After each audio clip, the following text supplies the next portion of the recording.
Serikali zetu zote mbili zinatambua na kuthamini mchango mkubwa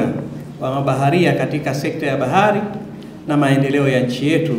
na dunia kwa ujumla. Kwa kuzingatia hilo, serikali zetu zote mbili zimechukua juhudi mbalimbali za kushughulikia masuala ya mabaharia katika sera na mipango yake ya kuimarisha sekta ya usafiri baharini. Juhudi hizo zimeainishwa katika mpango mkuu wa usafirishaji wa mwaka 2006, sera ya taifa ya usafiri ya mwaka 2008, sera ya taifa ya uchukuzi ya mwaka 2003 na sera ya ushiriki wa sekta binafsi na sekta ya umma ya mwaka 2009, pamoja na kutambuliwa na sheria za kazi na za uanzishwaji wa mamlaka ya usafiri baharini katika nchi yetu. Aidha, serikali imejipanga vizuri kuhakikisha maslahi ya mabaharia yanalindwa na kuridhia mkataba wa kimataifa wa kazi za baharini wa mwaka 2006, yani Maritime Labour Convention 2006,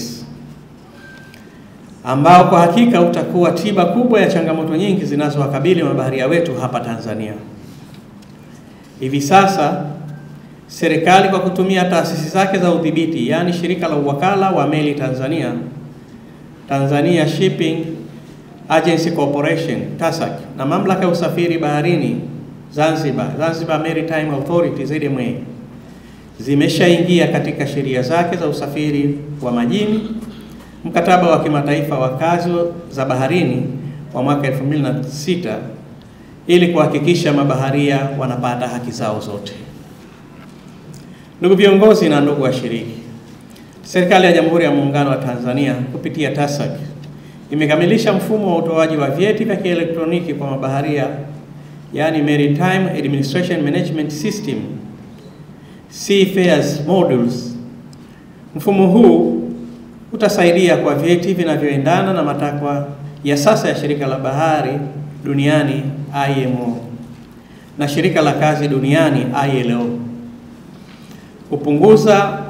muda wa utoaji wa vyeti na kuondoa uwezekano wa kughushi vyeti, na hatimaye kufanya mabaharia wetu waweze kutambulika na kukubalika kimataifa, hususan katika masuala ya ajira. Ndugu viongozi na ndugu washiriki, napenda kutumia fursa hii kumpongeza Rais wa Zanzibar na Mwenyekiti wa Baraza la Mapinduzi, Mheshimiwa Dr. Hussein Ali Mwinyi kwa kuridhia kuanzishwa chuo cha mabaharia katika visiwa vya Zanzibar. Chuo hicho kitakachokuwa katika usimamizi wa Chuo Kikuu cha Zanzibar SUZA kitakuwa ni chachu kubwa ya maendeleo ya fani ya ubaharia, kwani utaongeza idadi ya vijana kuweza kupata nafasi ya kujifunza masomo hayo. Serikali kupitia shirika la meli la Zanzibar imeendelea na ujenzi wa boti mbili za mwendo kasi ambazo zinatarajiwa kuwasili Zanzibar mwezi Juni mwaka 2026. Boti hizi ni kwa ajili ya kurahisisha safari za wananchi wake kati ya Unguja, Pemba, Tanga, Dar es Salaam na Mombasa. Kadhalika, serikali imeweka sera nzuri ya uwekezaji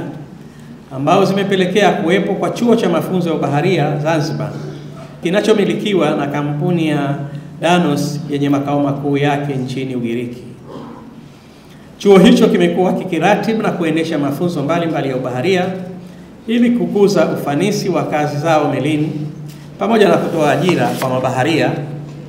wa Kitanzania katika meli za nje. Chuo cha Danos kwa sasa kimekuwa kikishirikiana kwa karibu chuo cha bahari Dar es Salaam, yani DMI, ili kuwapatia ajira zaidi mabaharia